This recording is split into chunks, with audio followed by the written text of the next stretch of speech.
Hello, and welcome to our Essential Wellness series. My name is Aisha Harley, and I am so excited to be here with you today. I have Dr. Josie and Dr. Rose in the house, and they have a very informative class planned for you today.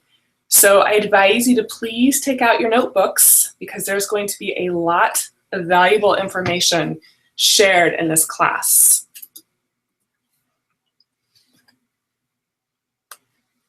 Our intention in this series of webinars is to educate and empower you to use doTERRA essential oils safely and effectively for the wellness of your mind, body, and spirit.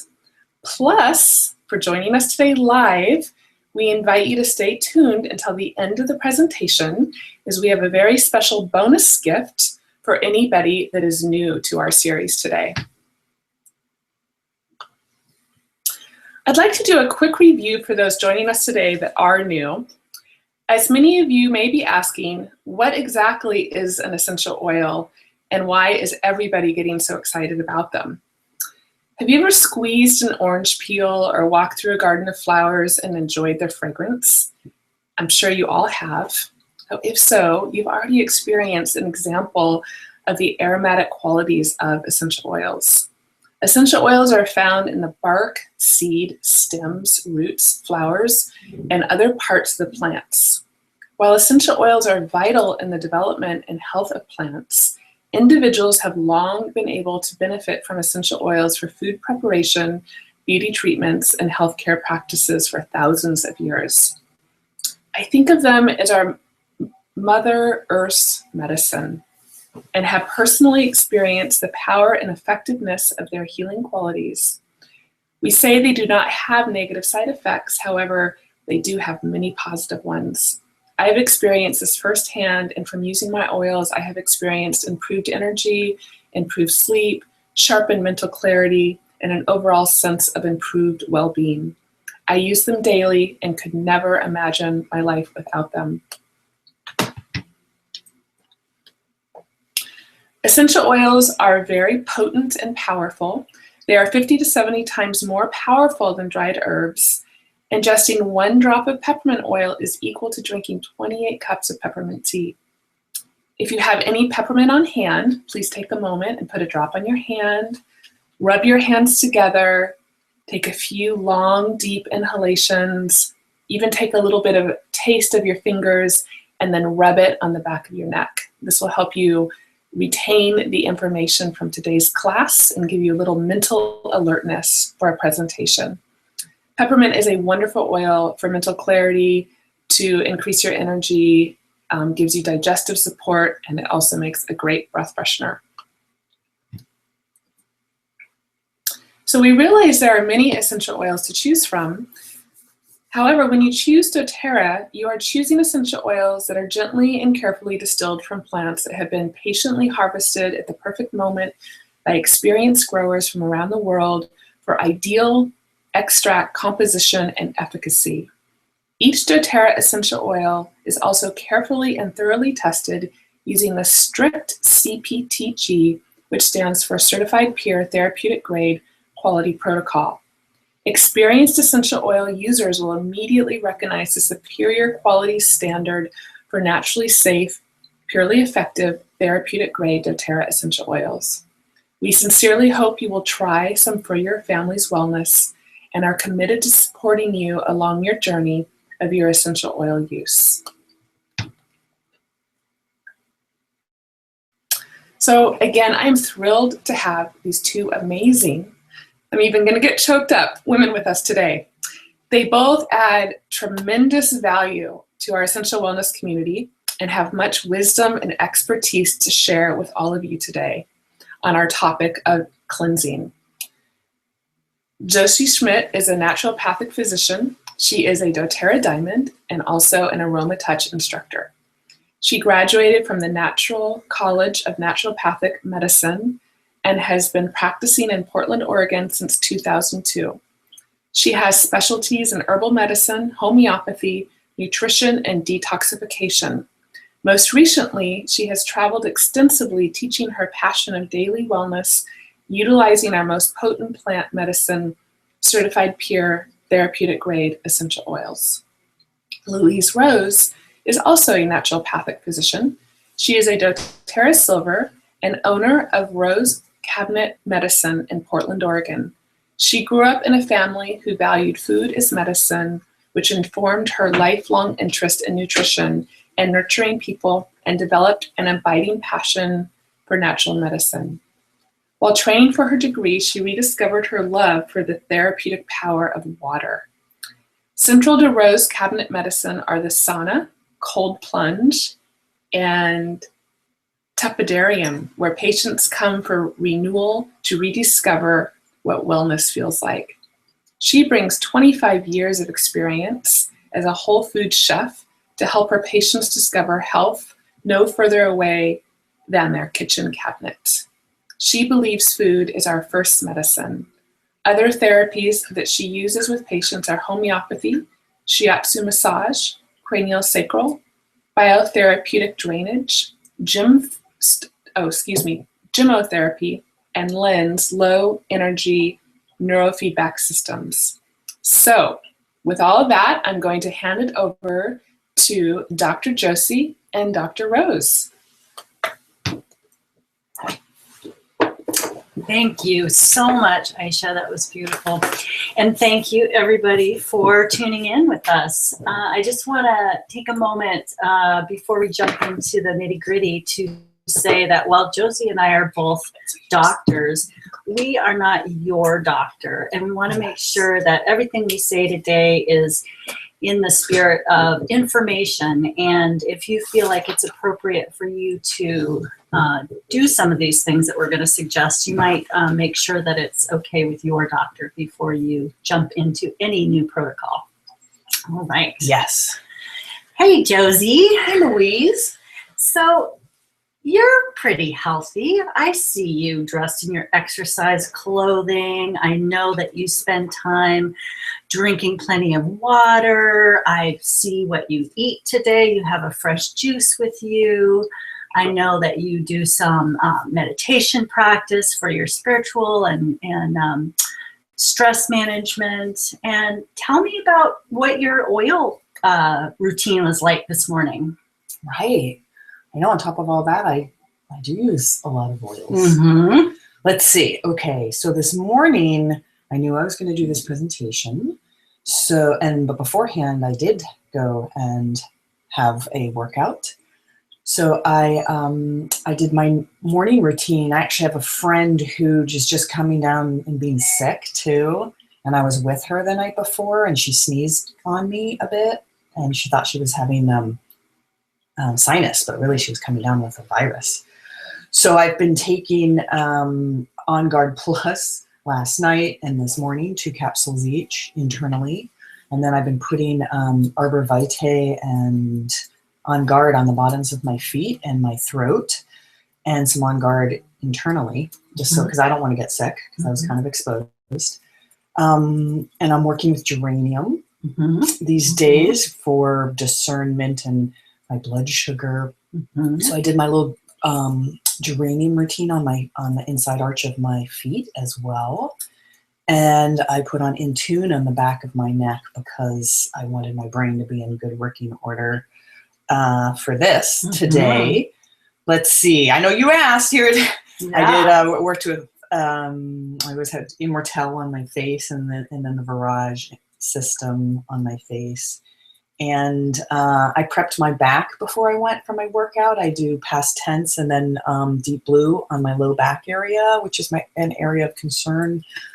And that really helps me with my workout. And then I also had some Massassi before I worked out. Wow. And I got all my vitamins together to take after the workout. I don't do them before. That's quite a routine. Yeah, there you go. That's off the top of my head. How about you? That's awesome. Well, not quite as extensive as you, but I have some chronic low back pain, and so I got up and used Deep Blue this morning, and I'm really loving the new Deep Blue you mean the polyphenol complex? Yeah, that's really been helping with inflammation. I took some Mito2 Max this morning for my energy and adrenal support. Slim and sassy. And I use a little past tense on the back of my neck just now to kind of wake up my brain so that I feel the coolness. It feels like it just feels like a zingy alert feeling.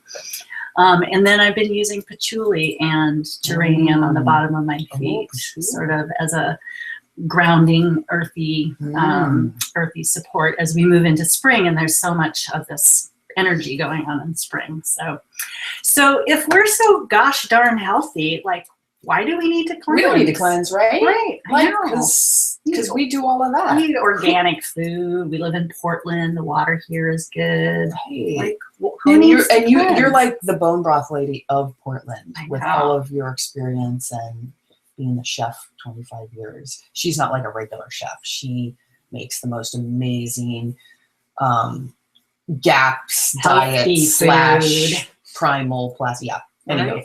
Right. So why do we need to worry about cleansing and detoxing?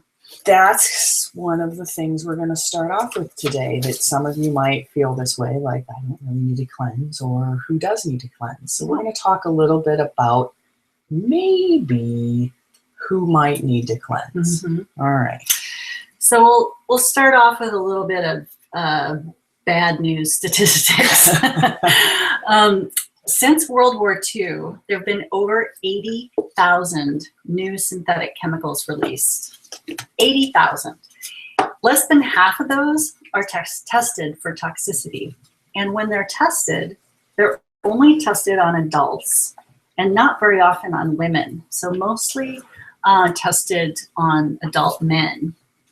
And if we think about like how a child might react to a synthetic chemical differently, Or a woman. yeah, we have different physiology. I know that might be news to some people out there. There are 4 billion pounds of pesticides used annually in the United States.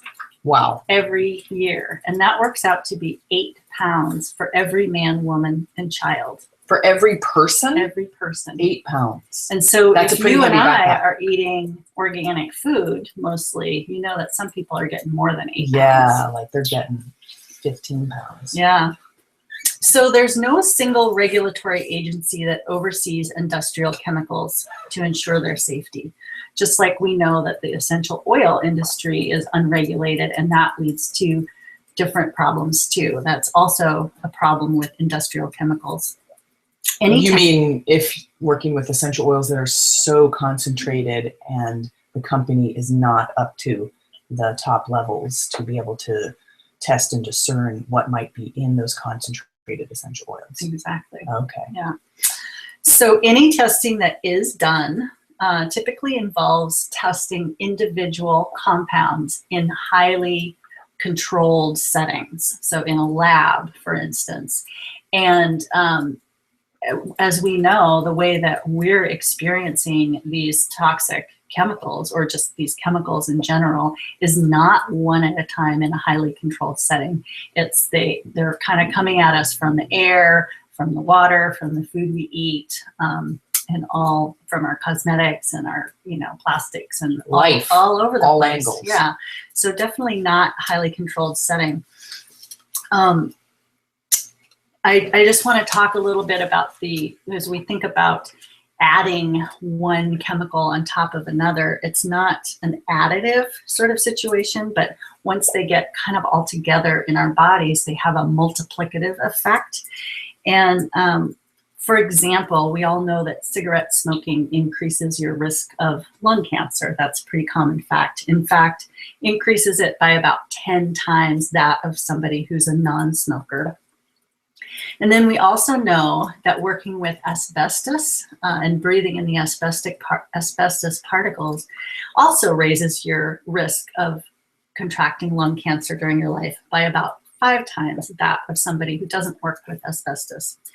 But if you are a person who is a cigarette smoker who also works with asbestos, your risk of lung cancer goes up to 55 times that of a regular person. So it's not just 5 plus 10 equals 15. is multiplicative, and that may be true for all these other chemicals that we're exposed to as well. Wow. So it's exponential, in fact. Yeah. It's multiplying. It's multiplying. That's incredible. You know, one of the things we'll talk about, besides all the toxicity in the outside world, is just pharmaceutical medication. Right. And the toxic load that puts on our liver and our body burden to clear these medicines. And commonly for people over 50, the common presentation into a doctor's office is that they are on between 10 and 20 different medications. And they actually do not know the efficacy past 2. So that's that same idea. Once you have more than 2 different pharmaceutical medications in your body, the medicine science has no idea how they are interacting with each other. And I think it's a similar, we've seen studies to show it's a similar effect in that that exponential. You add them all together, Yeah. And it's interesting you bring up the pharmaceuticals, because we're finding that more and more, as more people are using all these drugs, they're getting into our water supply. Yes. Whether they're people throwing away their medication or just urinating them down the toilet and they get into our water supply. So we may be exposed to these pharmaceuticals even when we're not taking the drugs ourselves, just because they end up in our water supply. Exactly. That's a great point. It's kind of scary. But when I was at NCNM in medical school, my teachers who had been in the field for 20 or 30 years would talk about practices and treatments that they used to use with their patients with great efficacy are no longer as effective as they used to be. And they're finding that they have to do a lot more clearing the ground before they can actually have the same effect of, an herb or a nutrient change. I know. I remember there's a whole field of homeopathy called drainage. So that is new to us, because within one of our specialties, homeopathy, we used to give single remedies with great efficacy. But what started to happen since the 80s was that we started seeing that people needed to do more draining. That's another word for clearing and cleansing. And we're going to talk about clearing our buckets out of some of the toxic debris before you could get down to healing. So, all right. So real quick, we're just gonna. And if that slide isn't, and all this information wasn't depressing enough, we have more. No, I was like, we're about your beautiful toxic house. Yeah. We're not going to stay here too long. Yeah, but there's just an example of all the things that are just very common in our lives that we're exposed to on a daily basis. Right. So for people to start seeing down to just in your home, from some of the paints and the carpets and the pipes and leaking furnaces, chimneys, gas stoves, to all of the different forms of endocrine disruptors like BPA and all of the different plastics we are exposed to, sometimes even clothing retardants, things like that, down to all of our different kitchenware, deodorants, cosmetics. So there's so many things just in our basic environment that is adding to what we would call a toxic load or burden. So who does need to cleanse, Josie? Yeah, we started out with, wow, maybe we're not as safe as we thought, right? Even when we're trying really hard. Maybe you and I need to cleanse. Maybe most everyone needs to cleanse, right? On a certain degree. In today's world, that's what we're saying. You know, when I started in naturopathic school over 15 years ago, it was different. What we were learning was different. There was a different emphasis on eating organic, working with a daily lifestyle with right food, exercise, a little bit of supplementation, and some extra focus was enough. And that has very much shifted what people are learning in naturopathic school and the outside in these last 15 to 20 years. We're in a very different atmosphere. Increasingly toxic environment. So when we say you might need to cleanse, Josie, do we mean like everybody? We have a few contraindications. That's the word us doctors like to use. And I would say one is pregnancy. Mm-hmm. So when pregnant women, that is absolutely not a time to cleanse. It is a time where if you do start to liberate too many toxins, the first place that those toxins will go from the bloodstream right into the fetus. Yeah. So that is a reason we say no detoxification for women who are pregnant. However, we love to encourage women who are thinking about getting pregnant. Mm-hmm. That is a very important time and a great opportunity to try and cleanse beforehand to get as much out so that you are in a much better state. In the preconception phase, Yeah, but not when preconception. you're already starting to try to get pregnant. Right. You want to liberate the toxins, get them out of your body before you even start. Yes. And then that's true for lactation too. So if you've already had your baby and you're still breastfeeding, don't do a cleanse at that point. Yes, not, you have to wait until you are totally weaned. And then we also don't recommend children going through a cleanse protocol. There are lots of things you can do to support your child to have a healthy life.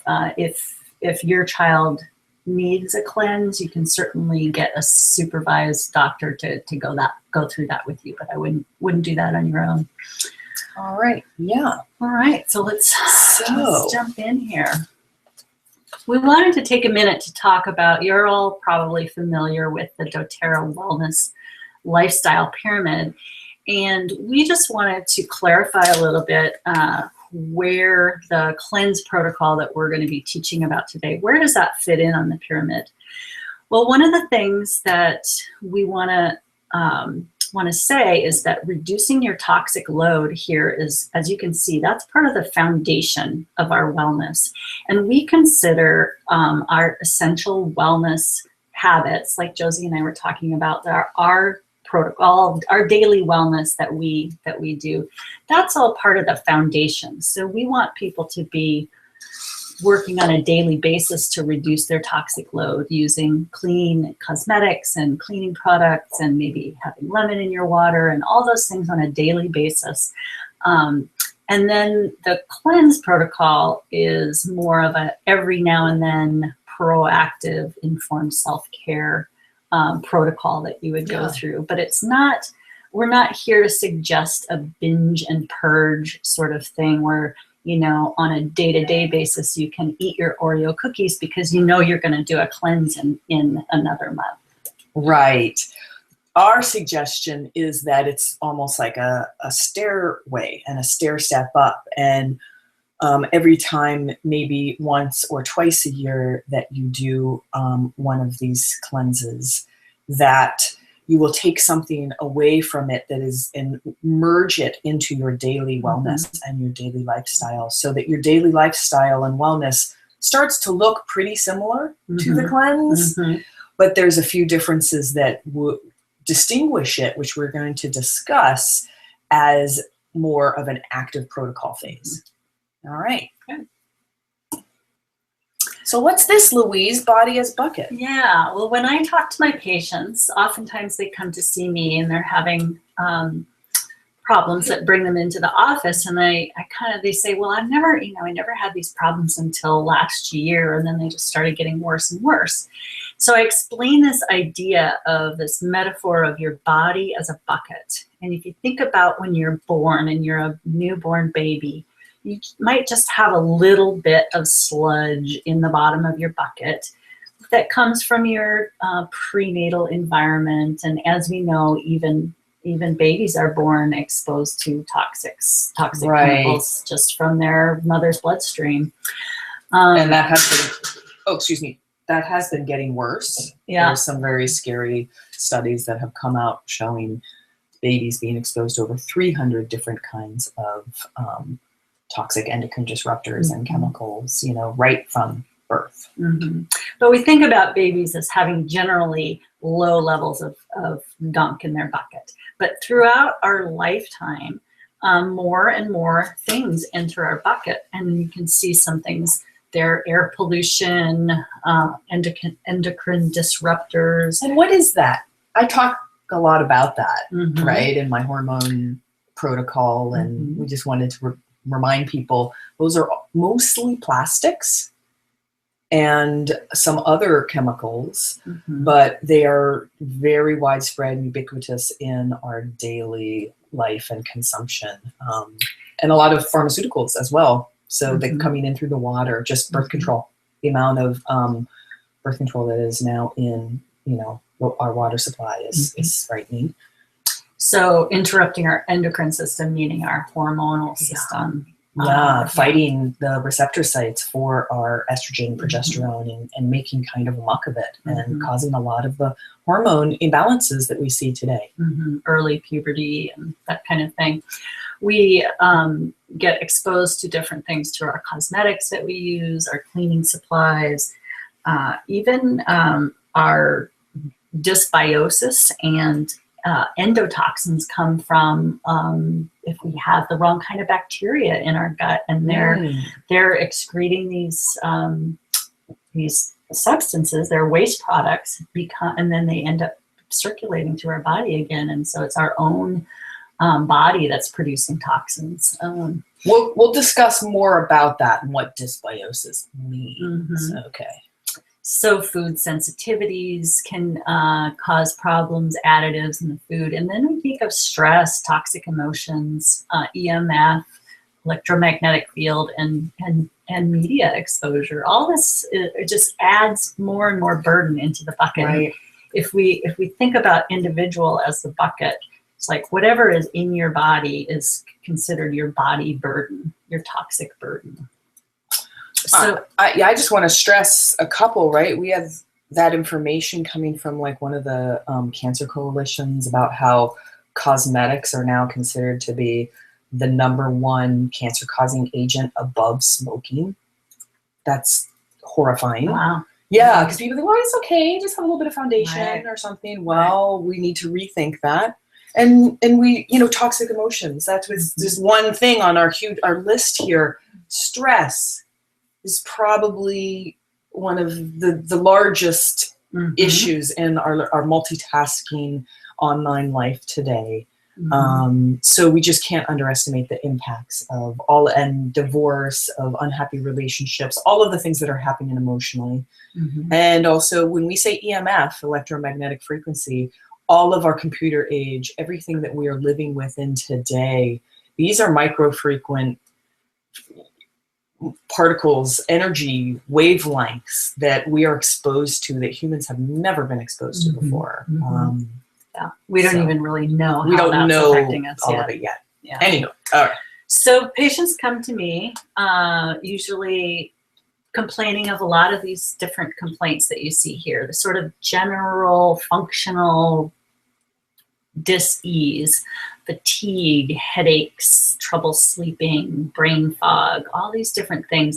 And I explained to them that I think their bucket has started to overflow. And so in order to address a lot of these issues, we need to work at identifying what's going in the bucket and what can you stop from going in the bucket? What do we have control over? Clearly, there are a lot of things we don't have control over, but we can do things. We can buy a water filter for our tap water so that we're not getting the things from the water. Buy organic food. Yes, all these different things we can identify. Get doTERRA cosmetic or facial products, so we're not putting anything on our skin that's going to be causing a problem. But after we identify things that we can keep out of the bucket, we can also work on making a drain at the bottom of the bucket and making it bigger. So we want to think about flow. We want to think about unclogging the drain at the bottom of the bucket. And how can we support our body's natural physiology to actually process these toxins that we're exposed to and get them out of our system so that they don't end up clogging the system and causing the overflow of the bucket. Right. So this is one of the areas where naturopathic medicine really excels. And we call them emunctories in our field, but you might have also heard chimneys. And basically it refers to our organs of elimination. So our skin, through sweat and through the breathing of our skin, and the bowels are one of our main pathways of elimination. Right. Our kidneys and bladder, our lungs. We think of, many people think about taking oxygen in with our lungs, and that's a very important part of our lungs. But every time we breathe out, we are exhaling our cellular waste products as well. Lymph and liver are both organs or processes that are part of the elimination system, and they help the body, they support the body in elimination, leading to the other organs that actually will eliminate from the body. So we'll go into a lot more detail about the liver. But the lymph acts as sort of like a collection system for cellular waste. I like to think about it as like the garbage collection of the body, and the lymph fluid picks up cellular waste from all over the body and carries it back to the heart to be eliminated. And so it's very useful. If your lymph is not flowing right, it's going to be much harder to detox. All right. Wow. So if we're the bucket, we have all this stuff coming in that could potentially be damaging to us from our environment, from our internal metabolism, from our emotional state. And then we want to make sure that we are effectively able to keep eliminating it. So have this flow going. It's like a river. Okay, if there's anywhere that the drain is clogged or the river's dammed up, there's going to be pressure, right? There's going to be problems. All right. So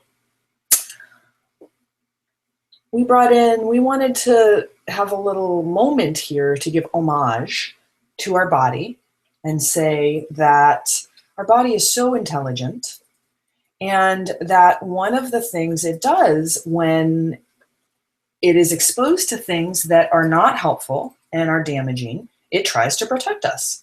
That's just what our body does. And so a major mechanism that the body does of protection is to take any type of toxic substance that it is not able to effectively eliminate, and it is going to store it in the best possible garage space that it has, right? The garage is the place where you know you're going to have long-term storage and it's going to be safe, like it's not stinking up your house, right? Trying to keep those toxins away from your brain and other vital organs. The vital places, yeah. So it's like, keep it out there in the garage. It's like the furthest corner kind of that's possible. And that happens to be the fat cells. And a lot of the toxins that we take in are fat soluble, so they also get stored in the fat cells because of that.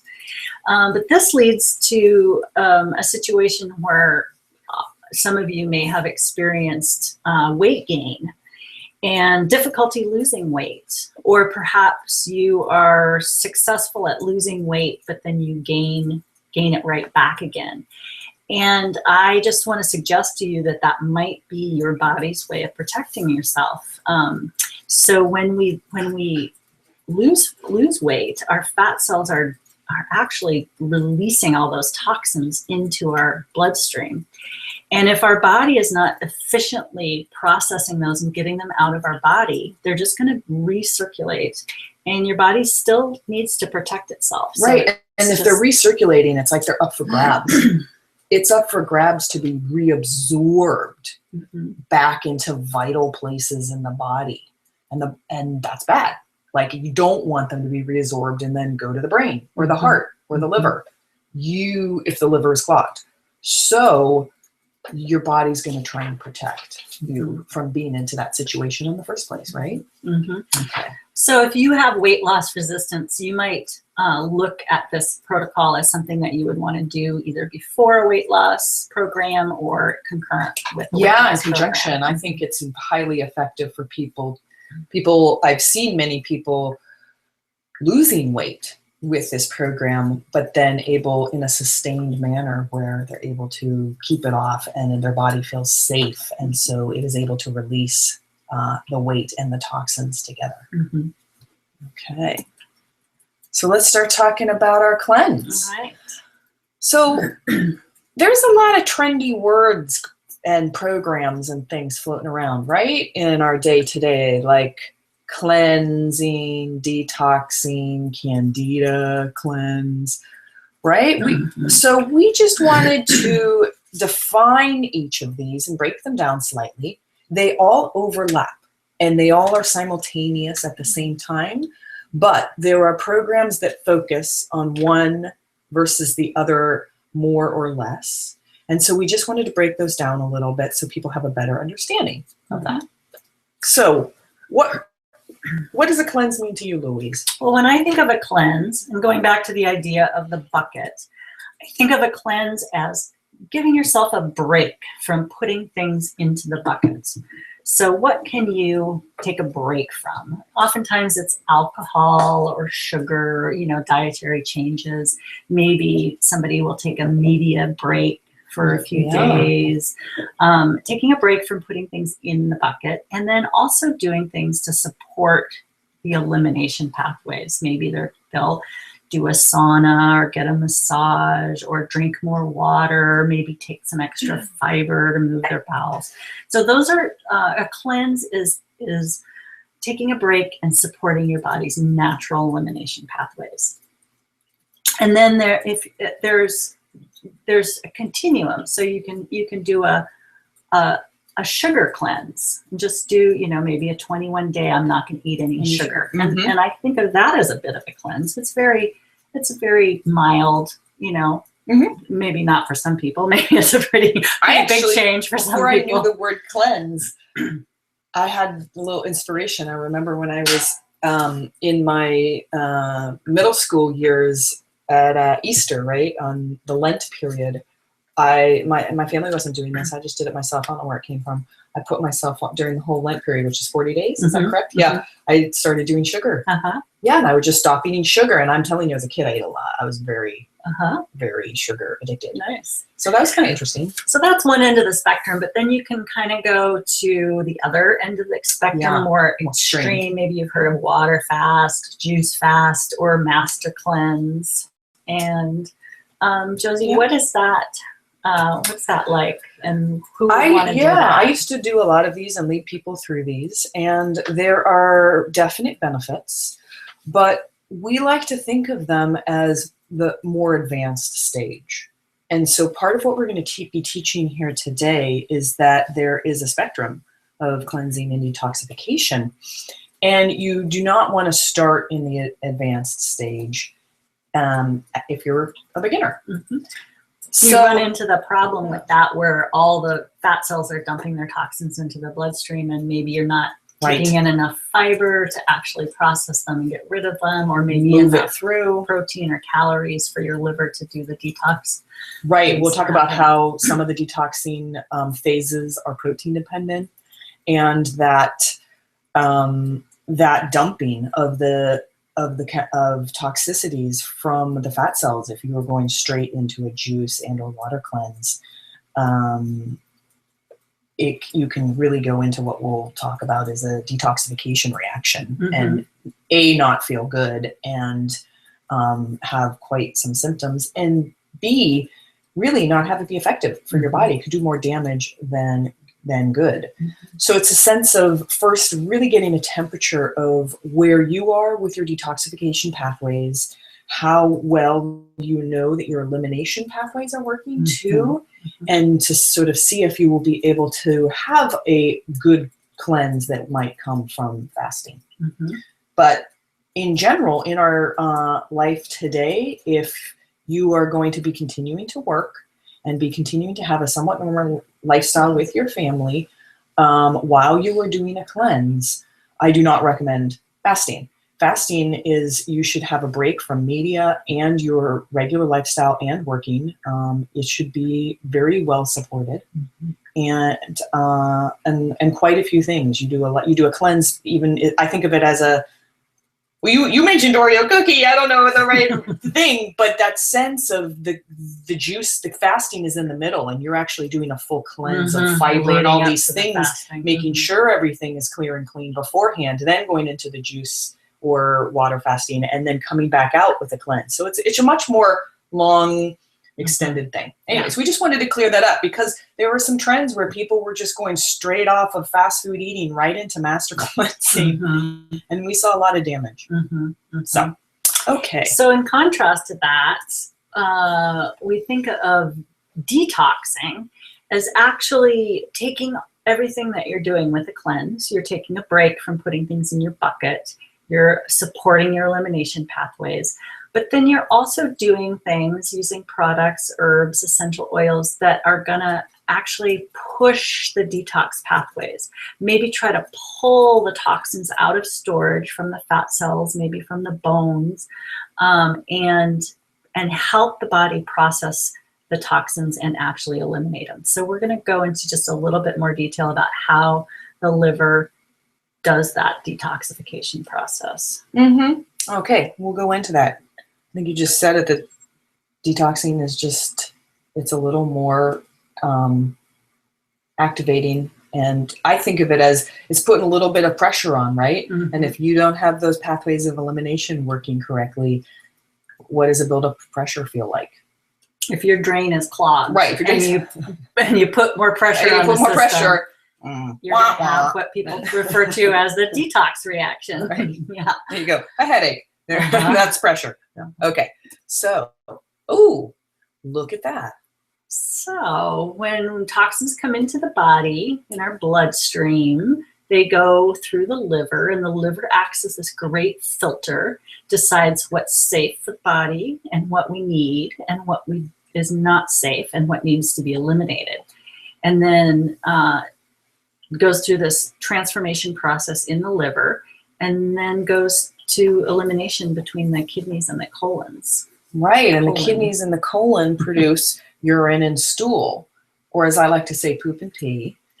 Make it simple, right? So that's to talk about. It's not super complicated once you're in the cleanse and you're trying to check in about are your pathways of elimination are open. Some of the things you're going to be monitoring is your urine and stool, your poop and your pee.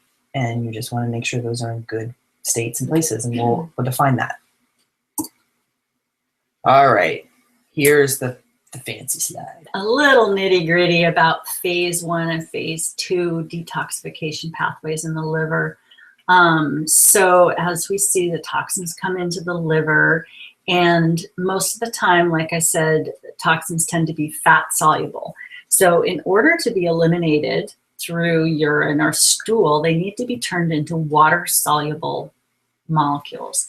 So that's what happens in the liver with phase 1, phase 2. Phase 1 takes it into water soluble, and phase 2 conjugates it and gets it ready for elimination.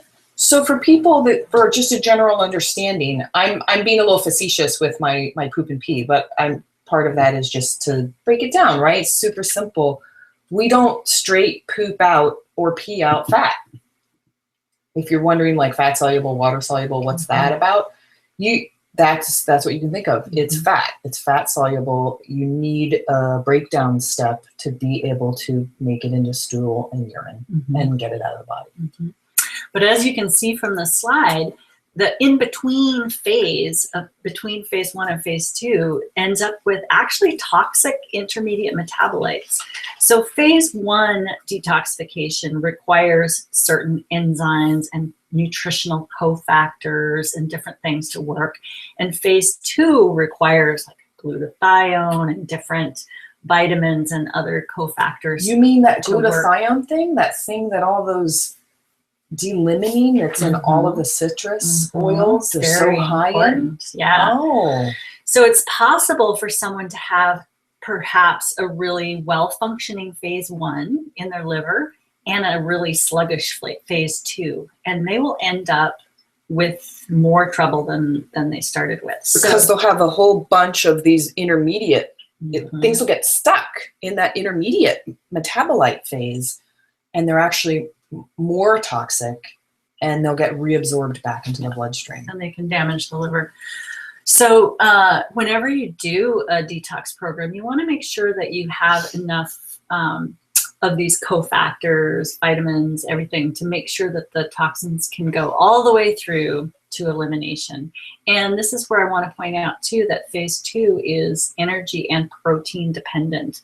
So you want to make sure that that you have enough energy and protein in your diet to do that process. And so one of the things I like to point out is a lot of antioxidants and products on the market today are very heavily weighted towards pushing and increasing the phase 1 pathway.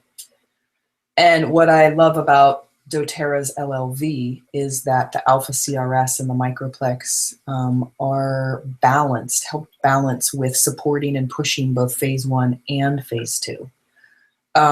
Phase 2 is where we see things, if you're a little bit more knowledgeable about some of these pathways, if you've heard things like methylation pathways or the sulfur pathways, this is where methylation happens in phase 2.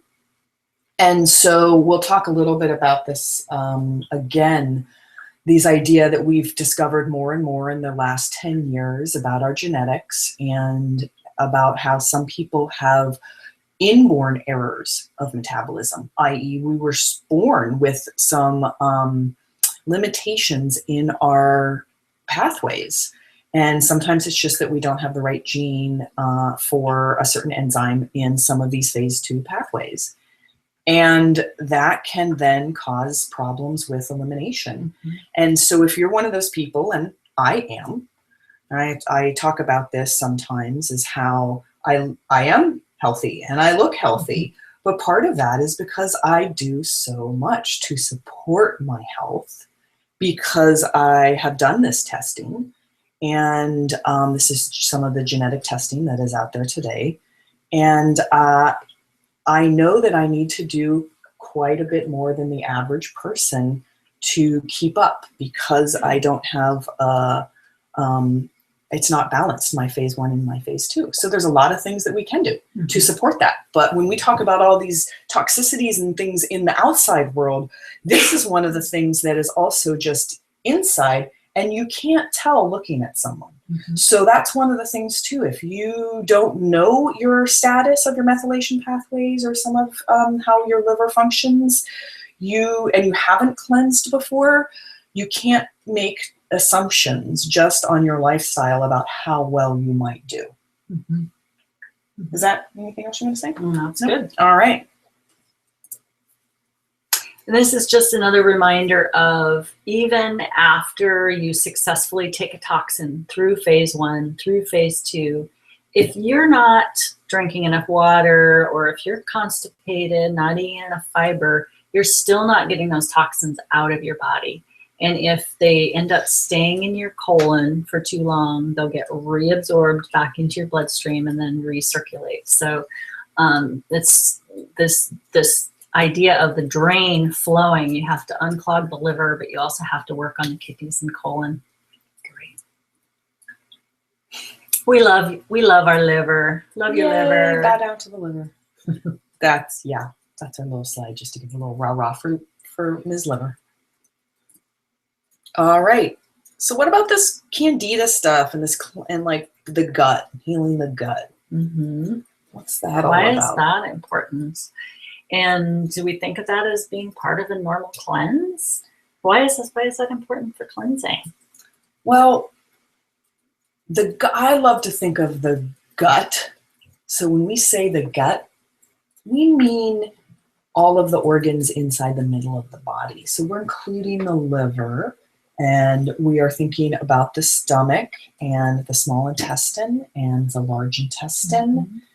And I think that the pancreas and the gallbladder, mm-hmm. all of those guys, that little family. Mm-hmm. And I think of it as the center of a wheel. It's the middle where all the spokes of all of our system health radiates from that center. And so when your GI tract, your gut, is in good working order, the rest of your body is able to really be at an optimum place to heal itself of anything it needs to and work in synergy.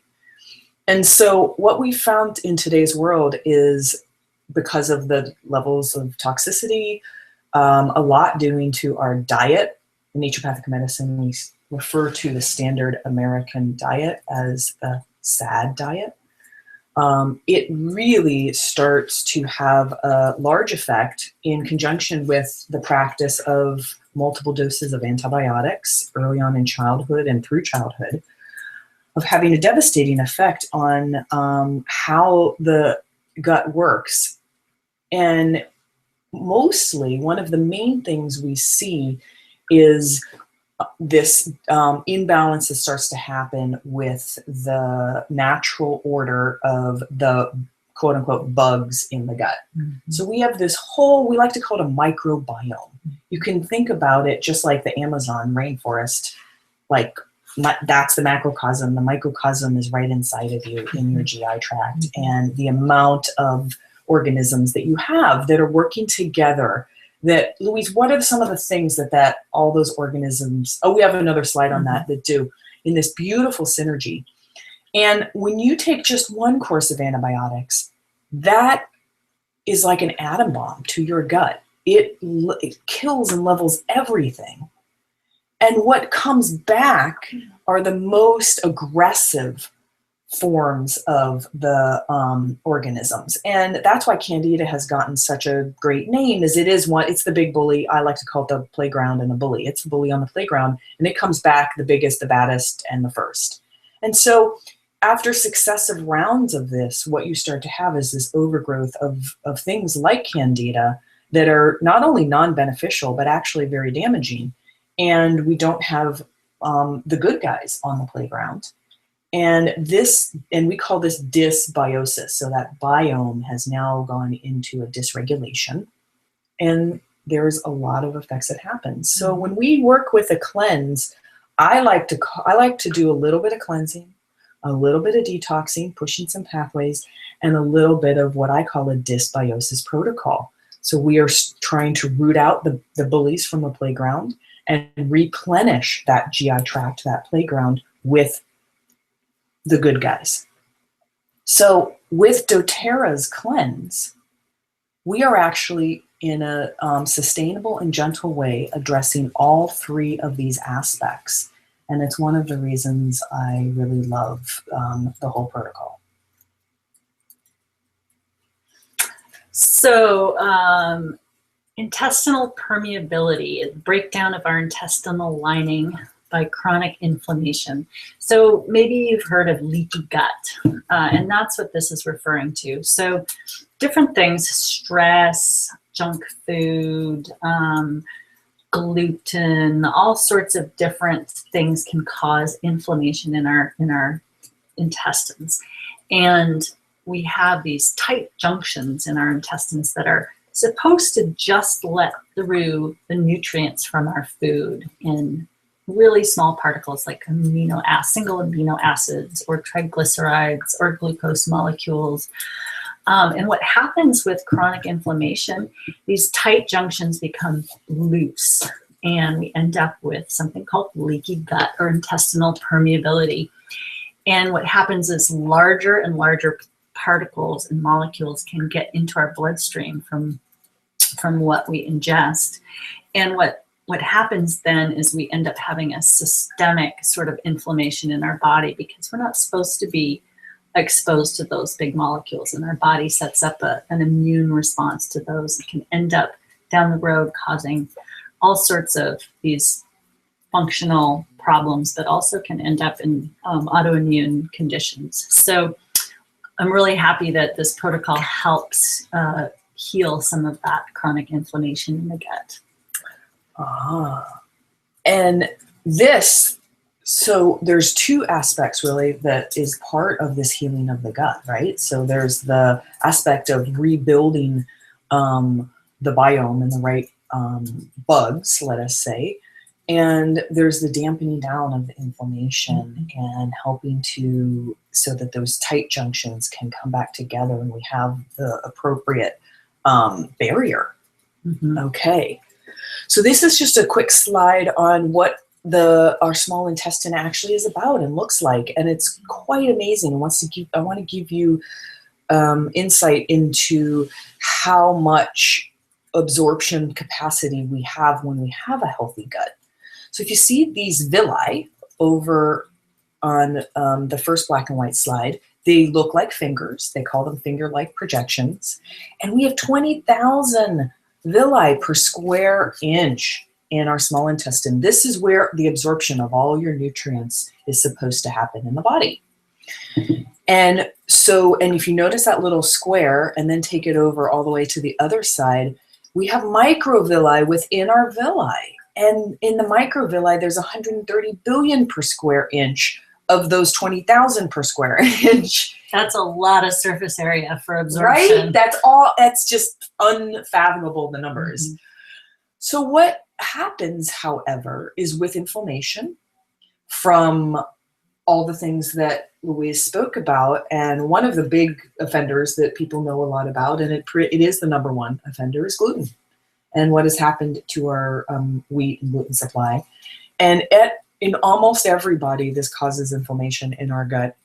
And people who have deeper sensitivities, those finger-like projections will start to get reduced, eaten away, almost down, and they can go all the way down to what nubs, they call it denuded, blunted from that inflammation. And so what starts to happen with this inflammation is that we lose incredible amounts of our absorption ability and capacity. Mm-hmm. So you start to see the devastation that can happen in our body if we are not able to absorb our correct nutrients and cofactors. Everything just starts to go downhill. So by giving the digestive system a break from those inflammatory things that might be causing inflammation and providing some of these tools, we're actually allowing our body to kind of grow back and come back into the physiology that it knows how to do. We are what we absorb. You may have heard that we are what we eat, but actually we are what we absorb. And then some people might not know that actually most of our immune system is in the GI tract, in these patches around the intestines. So it's very important for our whole body to have a functioning, happy digestive tract. Great. All right. So we're really excited about this protocol. We're going to go into more detail about how to do it, but just as a little overview, it does include general guidelines for an anti-inflammatory diet. It's going to be important as we learned, detoxification is energy dependent. So there's part of the protocol that is for nourish and fortifying your cells. We think it's a great program because it's gentle and sustained, and therefore less likely to create, detox reactions. And we just want to make sure that people are educated so they know how to handle that. There's this whole piece in there that helps rebuild the microbiome and bring back the good, healthy gut flora. And then we also want to stress the importance of keeping the bucket drain flowing while you're doing the cleanse. Great. So this is my website, Rose Cabinet Medicine, and I just want to suggest to people who are thinking about doing the cleanse to go to my website and go to the tab that says Forms and Patient Info, and you see down there a form called the Symptom Review Checklist. It's a really great way to start. I'd print off 2 copies, fill one out completely before you do any of the cleanse, and then just put it away, and then 30 days later, or however long you're going to do the cleanse, bring it out and do the second form and see how much your numbers have changed. I find it very, very common for people to forget that they had, itchy ears or knee pain or trouble falling asleep. All these different things, like once they're gone, you don't think about it anymore. But if you have that form, it'll be really informative for you when you finish the cleanse to see how much your health has changed. Yeah, I found staggering results with these when working with patients, where they would have a 9 or a 10 out of 10 on pain on a certain symptom, and after a cleanse, I would ask, we'd ask how is that symptom, and when they first came in, I would ask them, how are they doing, and they're like, I'm the same. And then we go back and look at the symptom checklist, and then I ask them, how was that, and they're like, oh right, I forgot about that. It's just human nature. Yes. It's not that No, right. you're individual. It's like it's human nature to forget the pain once it's gone. And I want to point out as well, below the symptom review checklist is the castor oil pack instructions. And at the end, we're going to be going over quickly castor oil pack. And this is a wonderful place to print out those as well if you want to be utilizing that in your Absolutely. cleanse. Okay. So we're going to go over just basic anti-inflammatory diet guidelines. One of the wonderful things with this is it's leaving it up to the individual and you as to how you're going to define the cleanse part in terms of your diet and the lifestyle aspects. And really, that is so variable as people, as we said. For some people, it might be just eliminating the basic things. For other people, it could go all the way into much more specific parameters. And so here's the basic guidelines that we would suggest to be utilizing along with this protocol, because you definitely do not want to be adding in, right? That idea of the part of the cleanse is to reduce those basic daily things that are putting a load, a body burden on your liver and your body. So here's the basics to eliminate would be all sugars. And I would say that even includes the good sugars, which I tend to think are local honey and maple syrup. I have done cleanses where if someone eats a lot of processed sugars and things in their life, then I've allowed a little bit of honey and or maple syrup. So that just depends on the individual, thinking about how traumatic that might be. So processed foods, that's anything in a can or a box or fried or chippy thing. Yeah, I think you know what that means. Alcohol, coffee. I've definitely said if someone is working away from coffee, and then to allow green tea or yerba mate tea in a cleanse, that can be beneficial and appropriate for someone who doesn't work with anything but green tea in their normal diet. Maybe they want to just have a break from that. So it again depends. Industrial seed oils. So these are oils that, let's go over them, Louise, for people. It's cottonseed oil, sunflower, safflower, corn oil, soybean oil, canola oil. You want to give a little blurb on why we're telling people to take a break from these? Yeah, these are all tend to actually increase inflammation in our body. So they're heavy on the omega-6 and omega-9 fatty acids, and we want to be promoting more omega-3 fatty acids with our essential fatty acid blend that we're going to be taking, and decreasing the omega-6s. And most of the time, they're not made that well. Yeah. Just like a not made well essential oil, they're kind of not. Yeah. So we would suggest nice virgin olive oil, organic, also expeller pressed coconut oil is great for any sort of high heat cooking or higher heat cooking. Yeah, those are good ones. Okay, so we want to include plenty of water. We're going to go over how much. Clean protein. If you don't normally eat grass-fed beef or organic meats, then we highly recommend, at least for the cleanse, I would recommend trying to bring that into your daily life and wellness, but at least for the cleanse, definitely bringing those in. And you get to define, again, what those are for you. And then vegetables. So let's look at, I'm going to jump down to the fresh fruit, 2 servings daily. The reason we say just 2 servings, and that would be 2 pieces of fruit or maybe a handful of things like blueberries, the little ones, but not dried fruit. Dried fruit is very condensed in sugar, and your body has to rehydrate it actually. So because when people go off of sugar, a lot of the times they start compensating and eating a lot of fruit instead. Mm-hmm. And we really don't want to be having a lot of sugar in the body. So limiting it to 2 servings daily of fruit.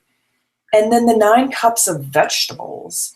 This is your biggest form of fiber. So when we talk about fiber, that's our favorite thing. We want you to be doing lightly steamed, raw, and cooked. So big salads, also nice stir fries, steamed fries, soups, lots of these things. And when I think of clean protein, I think of really good bone broths. That's our favorite. Yeah. Now, what are some other let's talk about fiber here for a minute. So besides that 9 cups of vegetables, so that's like maybe 2 salads and a stir fry a day. What else, if someone needs extra fiber, what are we going to recommend? I think our favorite form of fiber is ground flax. Ground flax seeds. Great. Yeah. It has so many good benefits besides the fiber, but it has a great fiber profile and is wonderful for clearing out excess hormones and feeding the good bacteria. Oh my gosh, it does so many things. Yeah. I like chia seeds too. Chia seeds are great. Chia seeds are great. And, you can add those to your smoothies or tea, water. For the ground flax seeds, you can buy you buy them and then you grind them yourself. But if that's too much, Bob's Red Mill has them. You want to buy them in an opaque container, not a clear one. Once you grind them, you keep them in the freezer or fridge in a container that doesn't let the light in. That oil can get denatured very quickly. All right, so these are our basic guidelines to follow. And then we welcome everyone to, if you want to be more specific or follow something that has a lot of support to in terms of recipes and all of these kind of things, great. And Dr. Rose leads personalized cleanses. So another thing is to get in touch with her if you're local in Portland and to be guided through that. Alrighty. So when we talk about, we're going to start into now the doTERRA protocol and the cleanse. And besides then what you're doing as the baseline for what you are not eating and what you are eating, we really want to add to that with the LLV pack of doTERRA. So the LLV stands for the Lifelong Vitality Pack, and it is 3 different supplements. And these are geared to really nourish and fortify your cells at the cellular level. When we talked about protein dependence and phase 1 and phase 2 needing cofactors, a lot of the cofactors that are needed in phase 1 we find in the Microplex VMZ. And then in phase 2, there's a wonderful balance of nutrients and herbs that are in the Alpha CRX that really help push and support phase 2 and phase 1, but definitely phase 2. So when I have here these 4 capsules you see of each of them, I want to talk about that for a minute because this is the foundation of your supporting your tissues and your cells to begin cleansing. And we want to start here. And so I'm going to be kind of going back and forth between our protocol and also our other general daily wellness that I have been speaking about for a while. And when I start people on working with the LLV, there's all kinds of different reactions. Most people receive increased energy and some of their symptoms start to shift quite quickly in a positive realm, especially regarding energy increase and pain decrease. Sometimes, however, there are people who we start with the LLV, and my general guideline is starting at the half dose. So what you see here is the full dose. The full dose of taking all of these is 4 capsules of each daily. And we usually advise that in divided doses, so an AM and a PM dose of 2 capsules of each daily. Now I start people at least in the beginning in a general guideline at the half dose. So that would mean 2 capsules of each. I have had some individuals who started with the quarter dose. That would be 1 capsule from each bottle, just in the morning. And I've had some individuals who have a reaction from just that, i.e. the reaction could be something from their bowels, like constipation or diarrhea, increased urination, or even a headache, a little slight headachy. What I found is that that's information. We are all individuals. And like I spoke before, we do not know the state of our phase 1 and our phase 2 and our liver. We do not know. Here's my joke, as if, somewhere when we were younger, our mom accidentally broke the thermometer, like one of those old mercury thermometers right on our head. And she never told us. She could have absorbed a lot of mercury. My joke about that is that, right, there could be some kind of toxic load we don't know about. Lots of things that could make it so that our bucket has a difficulty with those elimination pathways and draining. And so we use this LLV as that foundation to give us information. So with people, when they start on that half dose or that quarter dose, and they already are getting a little bit of detox symptoms, blockage symptoms, something telling me that those pathways aren't that clear and there's some backing up, then I know that they need to do daily wellness for quite a while before they would go into a cleanse protocol. That's where I'm getting to. So I'm also trying to teach everyone about, we're all going to be at different places when we start this, who is the right, everyone can be a candidate for cleansing, almost everybody, but it might be a different timeline. So certain people might need longer period of time working with what we call daily wellness before they go into a cleanse, and other people can hop right into a cleanse. Okay, so there we go. Here is our protocol. So if you notice, the first thing on the protocol is that LLV. And so for 30 days, we are going to be taking the LLV all the way through. And what you'll notice is all of the other supplements that we're going to start to go through, right? The Slim and Sassy, the Terrazyme, the Zendocrine, the Zendocrine Complex, all of those are for the full period of time. And there, in fact, is only the GX Assist that you take in the middle 10 days, and then the PB Assist in the last 10 days. So let's start breaking this down. Josie, I'm anticipating a question some people might have, which is, if you or one of your wellness advocates has been taking the Lifelong Vitality Pack for maybe a month and is up to, maybe they've done the half dose for a month. Are they, and they're feeling fine on the half dose, are they ready to do the cleanse? I would say I would want, what I'm going to mark as a guideline is, ideally you would want to have people then move up from the half dose to the full dose and be at the full dose for ideally a month. You could, maybe 3 weeks, and be feeling great, and then they're ready. How does that sound? Sounds good. Okay. So here, sorry, I'm just going to go back and forth, right? This is our cleanse protocol.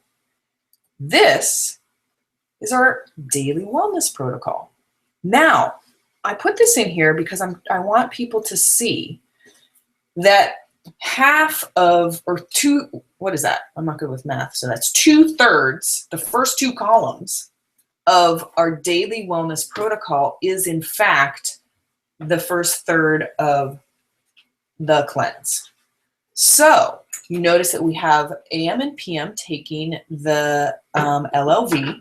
So you'd start at the half dose, everything's going well, you move up to the full dose, 1 month of each. Lemon in the water to help with our livers and that glutathione and gentle detoxification. The Terrazyme, which I'm going to go over, which is the digestive enzyme to help us with our pancreas with digestion. And the Slim and Sassy to help aid and boost our adrenals and our blood sugar regulation and our metabolism.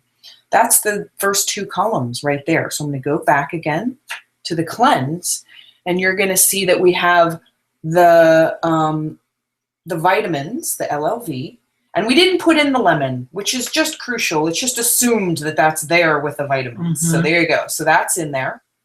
Then the second one is the Slim and Sassy, and the third is the Terrazyme, the daily wellness. So the first 3, actually 4 things in the cleanse are also in Daily Wellness. So you notice that then the last third of Daily Wellness is this idea of helping support the body's immune system with increased antioxidants and protection with the On Guard. And what I'm suggesting there is to be working with that on the bottoms of the feet, AM and PM, twice a day. And then working with a mood oil. A great place to start is Balance Blend. And working with that daily, a few times a day on the wrists, behind the ears, and breathing it in just for helping with stress and mood support. And then again, something like lavender on layering it neat on top of the On Guard at night on the bottoms of the feet, and perhaps putting it behind the back of the neck topically, and then maybe diffusing. That's Daily Wellness. Here's this idea of someone, this is a wonderful place for any wellness advocate to feel safe and secure that once they have anyone who's starting the oils anew up to the place of being safe and secure, of utilizing all of these things topically, and the vitamins and the digestive enzyme, a little bit of Slim and Sassy internally, and the lemon in the water. When you know that someone is handling all of those well and feeling really good and great from that, you now know that they're in a good place to go through a more intensive cleanse protocol. All right. So let's talk about Terrazyme. So this is a digestive enzyme, and it is all the ASEs. And when you have things like lipase, protease, amylase, what are those, Louise? Those are all, remember how we talked about you are what you absorb in your intestines? So those are the enzymes that help our body break down the food that we take in and make them into those small absorbable amino acids and triglycerides. So it's very important for digestion to be able to have the proper enzymes that come from our pancreas to help us break down our food in our digestive tract. Yes, because 70% of our actual energy in our body is used towards digestion. Mm-hmm. So when we can give a little bit of digestive rest to our pancreatic enzymes, number one, it helps prolong and increase the health of the pancreas. And if those of you didn't know, that the pancreas is actually what excretes insulin.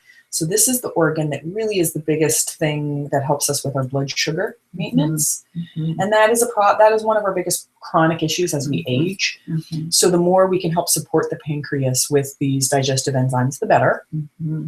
And then the enzymes can also help with our modern diet if we're not eating foods that are very active with the enzymes that they should be, as we can see here that happens in a lot of the modern diet. Mm-hmm.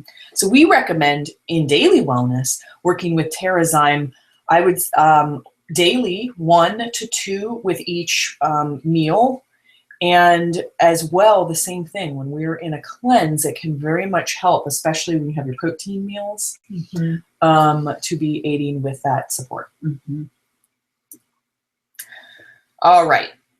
Hydration. What's Josie? Yes. Oh, this is my favorite. I am such a fan of hydration, and it should be water primarily. Yes. Sometimes, herbal teas can be great support too.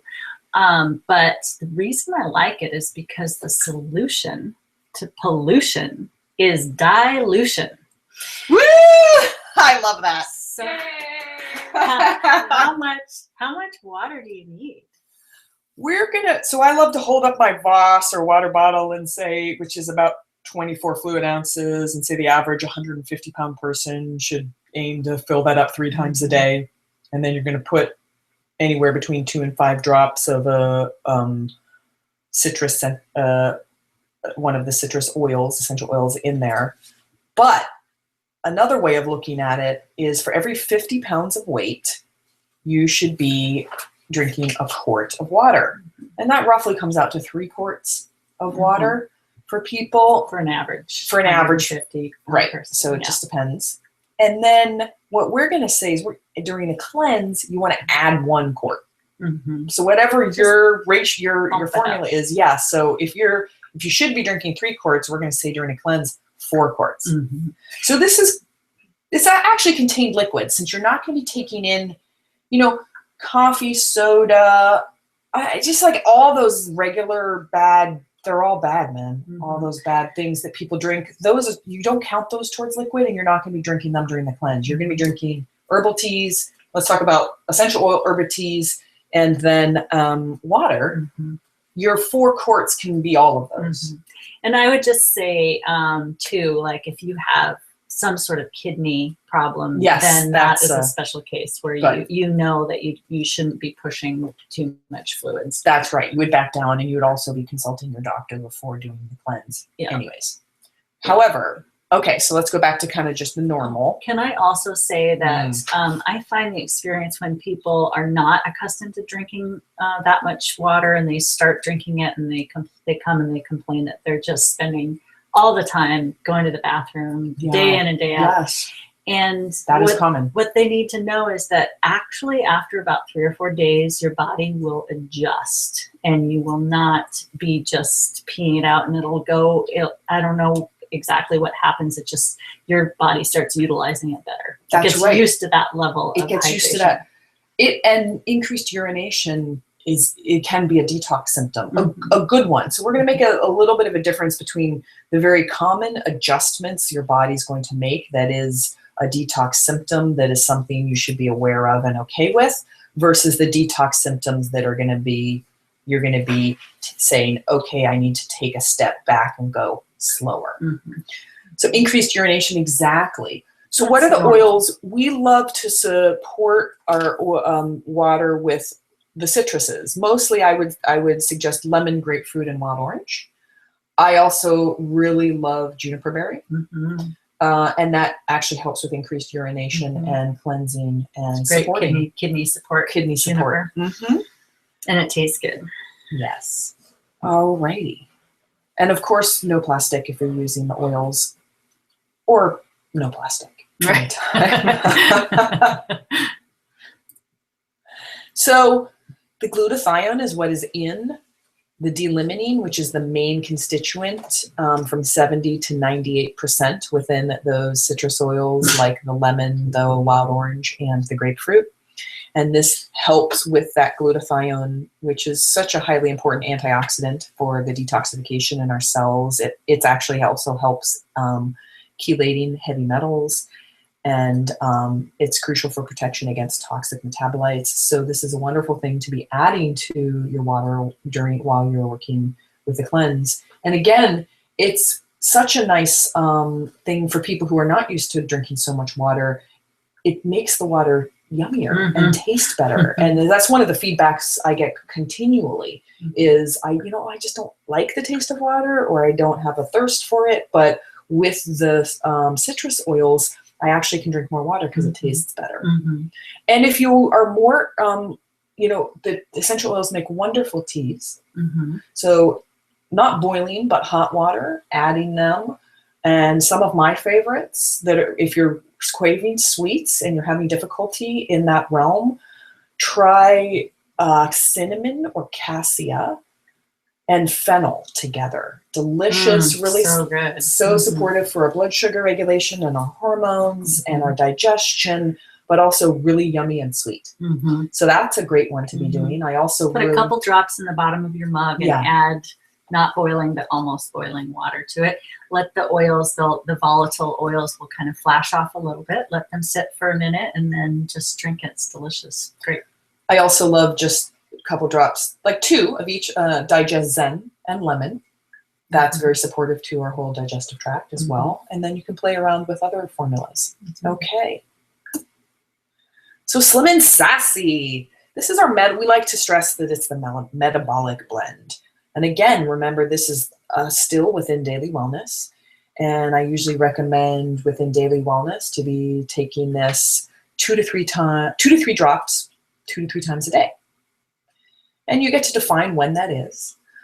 I'm going to suggest during the cleanse that we up that. If you've already been doing it 2 to 3 drops, 2 to 3 times a day, the high dose of Slim and Sassy, the protocol dose, if you are trying to shift your metabolism, lose weight, is actually 5 drops 5 times a day. That is that's a protocol dose. And so in doing that, one of the things it's going to really help with is cravings, right? As you're shifting, the first 2 days tend to be the hardest in terms of cravings and your body shifting away from some things that it might be addicted to, like sugar and processed grains. And cinnamon sassy can be really helpful in that way, and also just cinnamon. People want, if they really are looking for a yummy sweet treat, cinnamon is delicious. But it'll help manage the appetite and the cravings. It supports our metabolism of fat and energy, and again, helps us with our blood sugar and insulin response. But another thing that Slim and Sassy is incredible at helping with is supporting the management of the toxins. So remember this, where we are storing those toxins that have gone through the liver and then into our fat tissues. And so when we start to liberate those during the cleanse, the toxins and the fat, the Slim and Sassy is helping our body in that management and that release of those toxins with our pathways being open. Right? Exactly. All right. So 5 drops in 8 ounces of water. That's one way people take it. Some people like to have Slim and Sassy in their water bottle all day long, along with their citrus oils.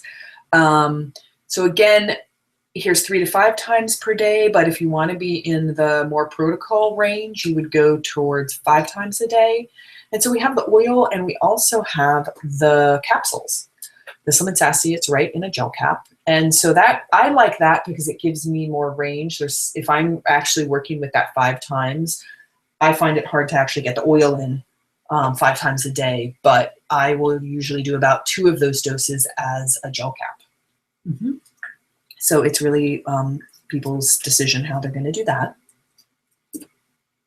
So here we are. We've gone through the first 3 layers, right, of the LLV nutrient pack with the lemon or citrus in the water, Slim and Sassy through the day, the oil and or the capsules, and then Terrazyme with meals, helping to support the digestion. So this is the part that's part of daily wellness, and that is really part of the cleanse, right? That cleansing part.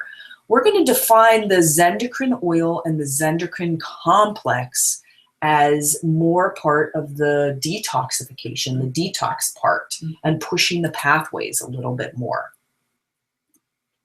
So let's go over the Zendocrine oil blend. This is such a beautiful blend. I really love it. It's 5 oils: tangerine, juniper berry, cilantro, geranium, and rosemary. We think of the tangerine in there having that nice delimiting content.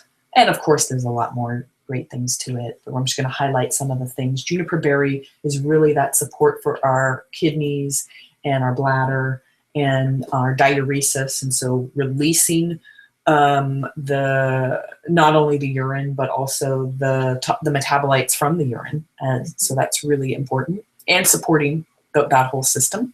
Cilantro is really known to be main heavy metal chelator. And so that is that one piece that's, it's gentle in this way and in this blend. And so it's not pushing that pathway too hard, but if that is an aim of yours, you're definitely going to be supported with some of that cilantro use.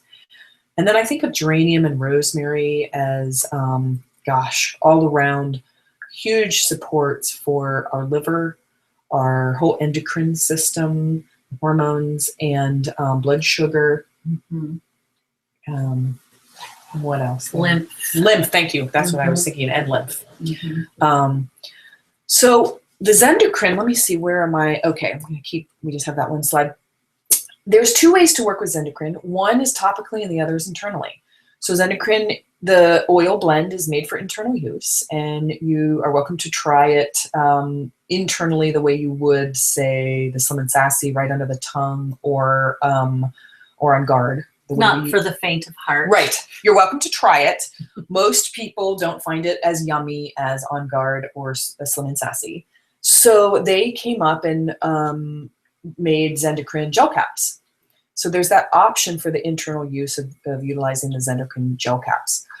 I like to, here's my guideline, is to trial and use, if it's your first time, using the Zendocrine oil topically on the feet during the cleanse, twice a day, AM and PM. So it's rubbing twice a day, about 3 to 4 drops of Zendocrine on the bottoms of each foot. And you can roll over between the, there's this great spot that is a point called liver 3 in Chinese medicine, and that's just right between the big toe and the second toe on the top of the foot. So I rub it on the bottom of my foot, and then I roll over and just kind of rub right in between that big toe and that second toe, and you'll hit it. And do that twice a day, and that's a great supportive place. It will push the pathways in a gentle but supportive way, and to start there. If people know that they've done some cleansing before, you can then move on, and I would say start here and then add in Zendocrine capsules, and the suggested dose is 2 daily with the cleanse. So you could try 1 and or 2. Definitely try 1 first and see how that goes for you. But if it's your first time, I would stick just with the oil and topically. So that's my suggestion. Yeah. And then there's the Zendocrine complex. This is a complex of dry herbs. So when we talk about the difference between dry herbs and essential oils, you know, we talk about the essential oils being so condensed and they can be a lot stronger in certain ways. So one of the things I like to stress about the Zendocrine complex is I don't think of it as pushing the pathways as much as I think of it as supporting the pathways of elimination rather than pushing the pathways of detoxification. I have found this to be one of my favorite aspects of the cleanse, incredibly supportive to opening the emunctories, those chimneys of elimination, and really supporting them in a gentle manner. So this one, the suggested dose is 1 3 times a day. And I feel pretty safe to suggest that to most people to start off with the cleanse. These are beautiful herbs like milk thistle, burdock, and dandelion to support the liver. And then we have things like Turkish rhubarb and marshmallow root, osha root, and kelp to support things like the kidneys, colon, lungs, and skin. And there's more, to name a few. So this is one where I actually suggest if you are starting, as we'll outline, to have some detoxification symptoms, you could actually increase this rather than decrease it. You could go, I would suggest for someone who's very, very new and just starting out to try on their first 2 days, 1 capsule of the Zendocrine complex twice a day for the first 2 days and see how that goes. And then go up to the 1 capsule 3 times a day. And if you're running into any problems, any headaches, really tired, achiness, things like this, you could actually go up into more of these. I have used as much as 2 capsules 3 to 4 times a day. All right. Right. Sounds good.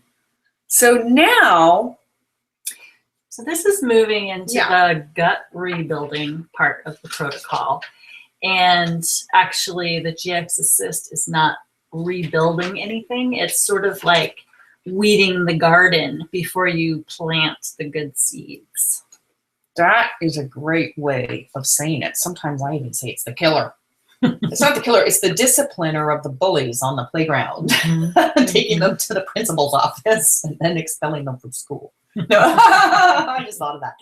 Right, it's the weeder. Look at the oils in here: oregano, manuka, lemon, lemongrass, peppermint, and thyme with caprylic acid. This is a beautiful blend. It's gentle yet effective. And so this is going to work. This is now we're entering into the dysbiosis phase. That is what this product is. This is for frank candida, dysbiosis, or I was going to say even frank parasite blends. It will do that as well. So this is the time where sometimes we notice the most reaction or detox, and it's truly individual depending on what is going on inside of someone's gut. And I would say you just don't know. So The suggested dose for GX Assist is 1 capsule 3 times a day for 10 days. And this is the middle 10 days of the cleanse. So this would be day 20 through day, day 10 through day 20. My suggestion is that you don't do a 30-day cleanse, you do a 32-day cleanse. And now on day 10, you're going to start and introduce your GX Assist. And you're going to start with just 1 GX Assist, not 1 3 times a day. This way, we're going to find out the few outliers who are going to have maybe some issues or difficulty with GX Assist. And so that first day, you just try 1, and you see how things go. And you'll know. The most common negative reaction, and by negative, it's not that something bad is happening. It's that your body, you might have an imbalance or parasites or something that are going to fight back. That's one thing that could be happening that are going to cause you to maybe have some cramping or stomach discomfort or maybe diarrhea, something like that. So take 1, see how it goes on that first day. If everything goes well, second day, take 1 twice a day, AM and PM. See how that goes. If everything goes well, third day, you're up to the 1 3 times a day, and there's that extra 2 days that we just added in. Now, Josie, do you recommend taking these with your meals or away from meals? I recommend doing what's going to get them inside of you. So, and with dry herbs, we try to recommend taking them away from food. The dry herbs are more effective. With the essential oils, I haven't found that as necessary. So it's fine to take this with food, and actually sometimes better because that can help against if there is any discomfort. Yeah. So I don't think you don't need to be specific about away or with food. I just want to mention that caprylic acid in there is a really nice benefit, and that is really great for any sort of overgrowth of yeast. Right. So that's specific with the Melaleuca too. You know, a lot of the oils, but the caprylic acid is one that we always like to see in dysbiosis formulas. Great balancer. So we're going to be talking about now during those, let's see, that first or second day, if you actually do have a reaction, what that might look like in the stepping away. But so it's probably going to look like stomach discomfort, cramping, diarrhea. And what you're going to do is you're just going to then stay at that. Maybe it was 1 that caused that. If it's not very, very intense, you can try the second day, 1 again, and go gently and just do 1 for 10 days. If by the second day you're having, again, pretty extreme reactions, then you're probably going to want to get in touch with a naturopath or a doctor, and you're going to want to step away from that part of the cleanse. You can continue the rest of the cleanse, but maybe that's something to look into further. Okay. So you probably have been hearing a lot. There's been a lot of media attention to our microbiome, and there's like the Human Microbiome Project where they've done all this mapping of our biome. So there's a lot of science and research that's going on right now exploring this, and we're finding that our bacteria and funguses and viruses that live in us on our skin, but mostly in our bowels, are playing a really big part in many areas of our life, not just in our digestion, as we thought all along. There's all sorts of cell signaling that changes depending on the populations of bacteria that we have.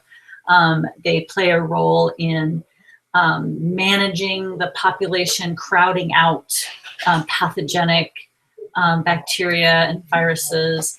They play a role in training our immune system to be able to detect a threat versus identify what should not be a threat. That's really important.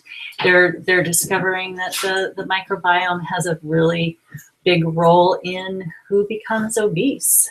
Maybe that's part of the obesity epidemic is might be related to our increased use of antibiotics and change in our gut bacteria.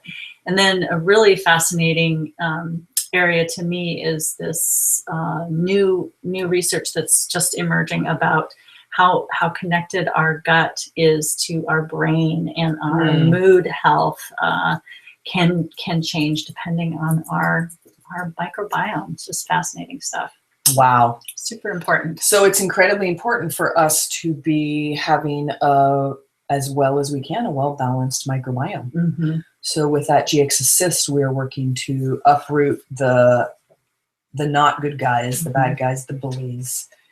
And this, as we've talked about, can happen from all the toxicity, our diet, even parasites from traveling, going camping, and then a lot of antibiotic use.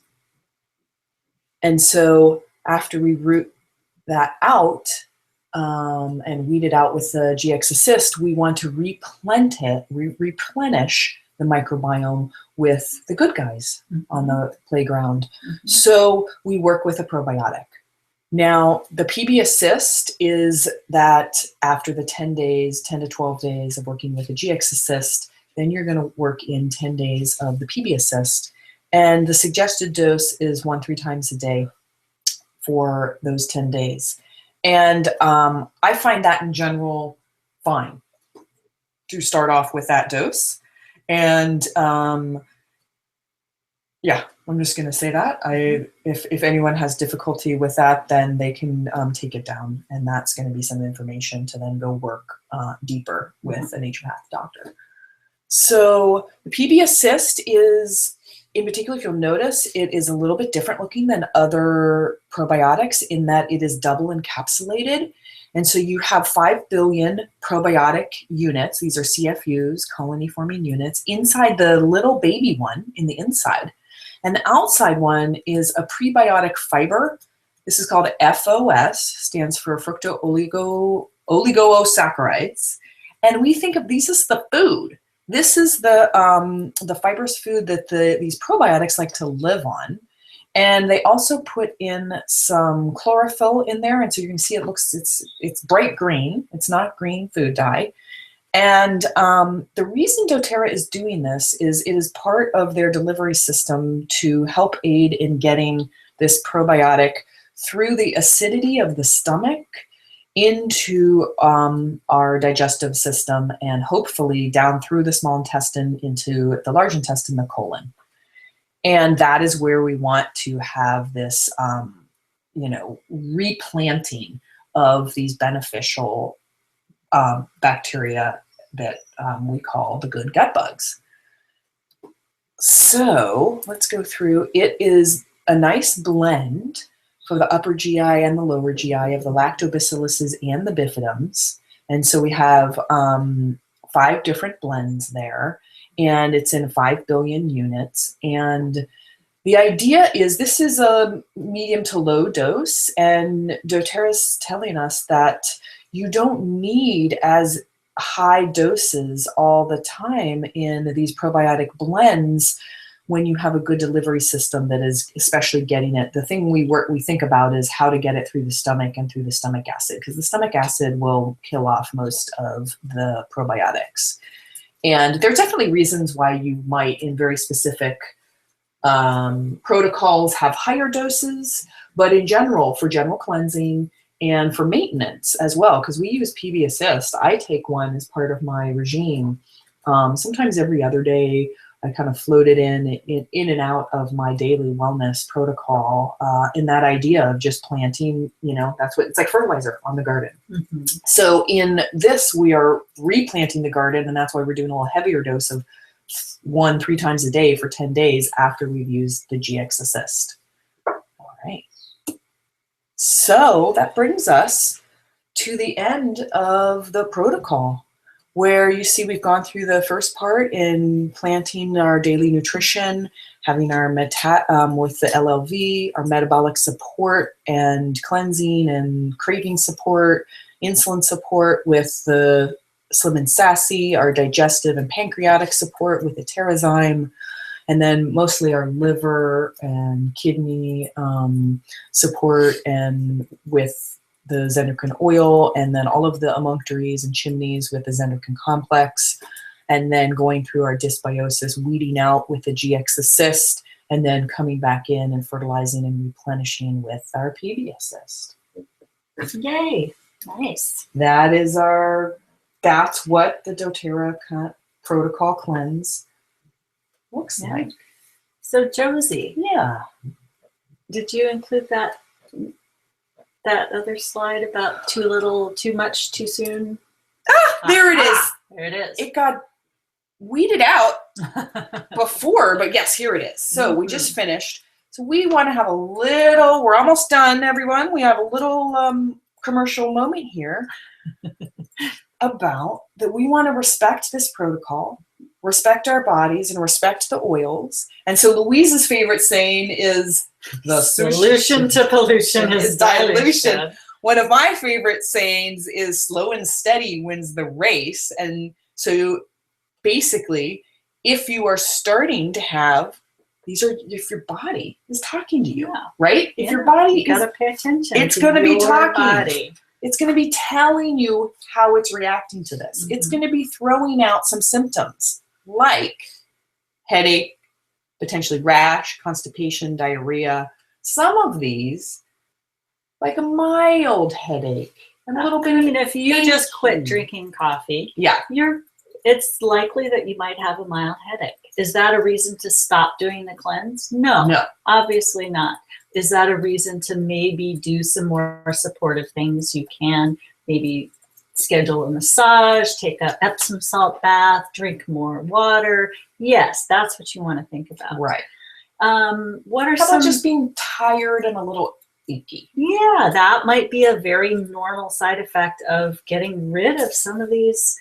If you normally eat a regular amount of sugar and processed grains and coffee in your diet and alcohol, just an average amount, and you stop all of those things, you might feel a little achy and tired and maybe a mild headache here and there for the first 3 days.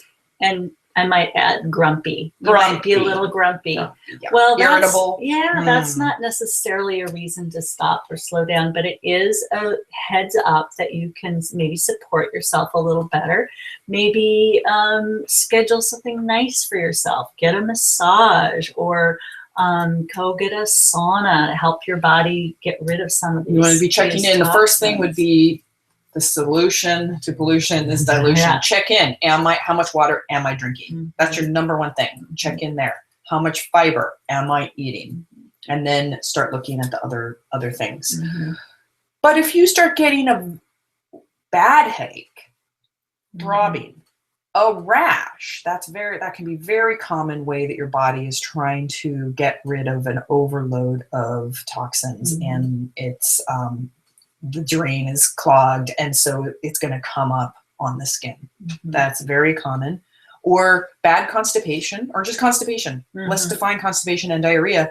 These are things where you want to do all the things we said, check in with your water and your fiber, and start supporting with sleeping, massage, Epsom salt bath, a lot of the different things. But this is where you probably are doing too much, too soon, too fast, and you want to take a step back.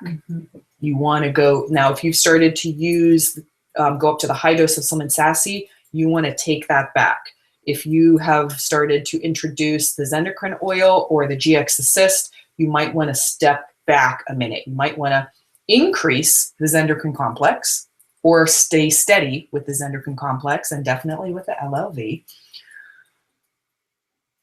What if I'm feeling cranky and headachy and constipated, and does that mean that I should eat more Doritos because that's what I was eating before, and that's going to make me feel better? No. Oh, okay. But you want to step back from the pushing the pathways, and you want to think about opening the drain. So we're going to go into that. One of the things we say is with a rash, don't put essential oils directly on your rash. that's pushing it too hard. You want to just start opening the drain and supporting your pathways of elimination. And with constipation, so how are we going to define constipation? I would say for the cleanse, if you are having anything less than a pretty well-formed large stool, one daily, you're constipated. Yep. So that's the At minimum. least one minimum good bowel requirement. movement a day. Yeah. And if you're not, then you need to do something to make that happen, whether it's Increase fiber, water. increase water, abdominal massage with castor oil packs, Yeah, castor oil pack. gentle walking, get up in the morning and drink a big 16-ounce glass of water before you do anything else. All those things can help. Yeah, warm, right? You're saying Mhm. warm water in the Warm beginning. water, with- increase your flax seeds, Okay. ground flax seeds. Mhm. So let's go into a couple of these nature cure things that we love to help support the pathways of elimination that are fun and juicy. Mhm. So creating a body scrub, right? The skin does a lot of detoxification for us. We want to be doing gentle exercise and during the cleanse, not heavy, but a little bit of perspiration and clearing through the skin. You can be sloughing off the dead skins. You can go to a spa and get a scrub down. That's Mhm. awesome. But These Yeah. salt scrubs are also a great way to move lymph yes, through your body. The friction moves the lymph tissue. So when you're scrubbing, if you always move up your body towards your heart, then you're going to be moving the lymph in the right direction. great. Thank you. And so here's a little bit of suggestions about combining either salt and or sugar in your salt scrub. Now let's talk about the castor oil pack. I So love quickly, castor oil why- packs. What is it doing and why do we want to use it? Well, we all know that castor oil, if you take it internally, it acts as a cathartic laxative, right? It's harsh on the body. But if you use it topically on top of your skin, it acts as a teeny tiny mild irritant to the skin. You won't feel it, but your body reacts by sending more blood and lymph to that area. So it is basically just a way to increase the circulation of that area. So I recommend that people use castor oil packs on their abdomen, from their rib cage all the way to their pubic bone. And what we find is that it increases lymph and blood flow, and it has an overall anti-inflammatory effect on the whole internal organs, and can help the normal physiology of that region, of all the organs in the region. And so for first-time users, you can again go to rosecabinetmedicine.com and download the more specific instructions for doing a castor oil pack. Mhm. And sauna. Mm. So what is sauna doing for us in terms of our pathways and our elimination? Yeah. Well, if you think of working up a sweat, so sweat is one of the ways that our body can get rid of water-soluble toxins. And anytime Right. we're sweating, we're actually kind of giving a break to our liver and kidneys and these other organs that work so hard to detoxify. So the other thing that's going on is that, so when we heat our body up to work up a sweat, all our blood vessels are dilating and going out towards the surface of our skin. They're getting more dilated. And then I really recommend contrasting the heat with either a cold plunge or a cool shower that causes a constriction of all those peripheral blood vessels, sends all the blood back to our internal organs.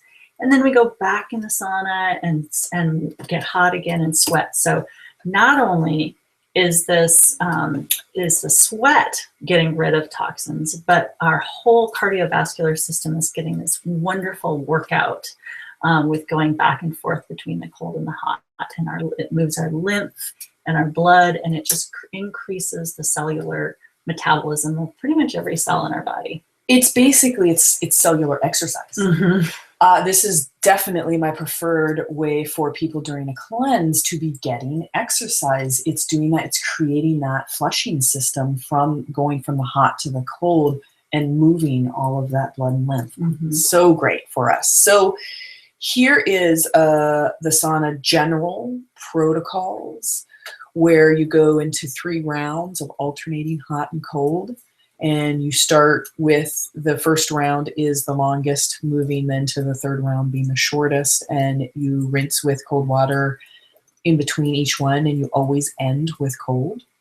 For those of you in Portland, this is one of Dr. Rose's specialties, and she loves to do individualized protocols with people and have them come to her clinic where she has all of the sauna and all of this. So. Yes, I do. I have a sauna at my clinic and a cold plunge, which is really wonderful. And I just want, some people are really afraid of the cold. I think that's a terrible idea. And I just want to suggest that if you're not used to doing a cold plunge, at least try to do a tepid rinse in between your rounds, because you will work up to tolerating more and more cold. And even a little bit of contrast is still going to be very beneficial for you. Right. So like in a shower, just a mildly cool rinse. And people think that it's going to make them cold, but it does the opposite. It actually increases your circulation and your own ability to generate heat. I like to say the healing happens with the cold. We actually just do the hot part to get us ready to do the cold. Okay. So here are our favorite oils for working with the sauna. Working with the Zendocrine oil, and I like to do that actually with this is for a little bit more advanced with castor oil, and I'll sometimes I'm lazy and I'll combine a castor oil pack and a sauna in one, and I'll do about 1 to 2 tablespoons of castor oil with about 5 drops of Zendocrine, and I'll slather that all over my abdomen in the beginning, and then I'll do the 3 rounds. Or just doing Zendocrine on the bottom of the feet before you go into the sauna. The lymph blend, I've talked about this in my hormone protocol, working with geranium, grapefruit, wild orange, and frankincense with a carrier oil, and working with that all through brushing with our hands all through the lymph areas. If working with sore muscles, putting on Balance, using Balance white fir and lavender, excuse me, all on the muscle areas before or during when you're in the sauna. That feels fantastic. And then utilizing things in the sauna like frankincense or eucalyptus, white fir, or breathe just while you're in the sauna over the stones. With the steam inhalation. Yeah. Awesome. And I think that's a lot of information. I hope thank you for those of you who stuck with us. Yes. And I think we're going to hand the microphone back to Aisha. Back to Aisha. Thank you so much, and have a wonderful time with your cleanse and detox. Bye-bye. Wow. Thank you so much, ladies. I know that was a lot of information, but we really wanted to give you everything. So everything is recorded, so you can stop and restart the webinar as needed and take notes, and then you'll have it to go back to as a reference. So valuable. I really appreciate your time and sharing with all of us.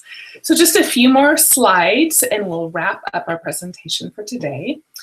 If you are not already a part of our Essential Wellness family, we invite you to join us. We are committed to building a community centered around essential oil education, as you just experienced, support and trust in all the ways you can use essential oils to enhance your life. As you dive deeper into all the many ways doTERRA can support your family's wellness, we want to make sure that you have the support and the education that you need. So when you open a doTERRA Wholesale membership with our team, you'll receive immediate access to our Essential Wellness PDX Facebook support page. We offer these free online webinars. We have weekly calls. Dr. Josie does a call once a month. Plus, if you are interested in learning more about how to get your oils for free, how to earn some extra income, or completely replace your income, we have an online automated business training along with a support Facebook page as well to guide you and teach you how to build a prosperous doTERRA business and create a life you'll love with doTERRA. So to get started, we encourage you to talk to the person who invited you to this webinar, and they will guide you through how to open your wholesale account and also helping you choose the products that are right for you. However, if you do not have a contact and you found this webinar online, please email us at Essential Wellness PDXX, there we go, at gmail.com. Again, that is Essential Wellness PDXX at gmail.com. And we would be happy to assist you in getting started. If you're ready to jump into your cleanse, we recommend checking out this kit. It is the Cleanse and Restore Kit, and this will help get you on your way. And then please remember, at the beginning of this webinar, I mentioned a gift for new people. So here is our special offer for you.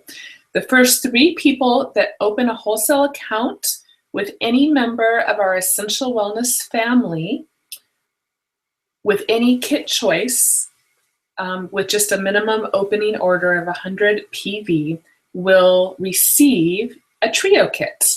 So this kit includes a bottle of lemon, lavender, and peppermint, plus a helpful audio CD.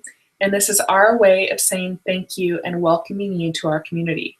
So to claim your bonus gift, right after you've enrolled, email us your new Wellness Advocate number and the person you enrolled with, again to our email address, essentialwellnesspdxx@gmail.com. You can see it there on the screen, and we will send the kit to the first 3 new accounts that we receive. I'll give you 3 days from today. So Wednesday, Thursday, Friday. How about until Saturday? This offer will be good till. Okay, and then just to wrap it up, I want to leave you with this inspiring quote. This is a dear wellness advocate of ours in Turkey enjoying her oils. The art of medicine consists of amusing the patient while nature cures the disease. I think this really sums up everything that we went over today. So thank you all so much for joining us. I hope that you're enjoying your oils and have a glorious day. Bye-bye.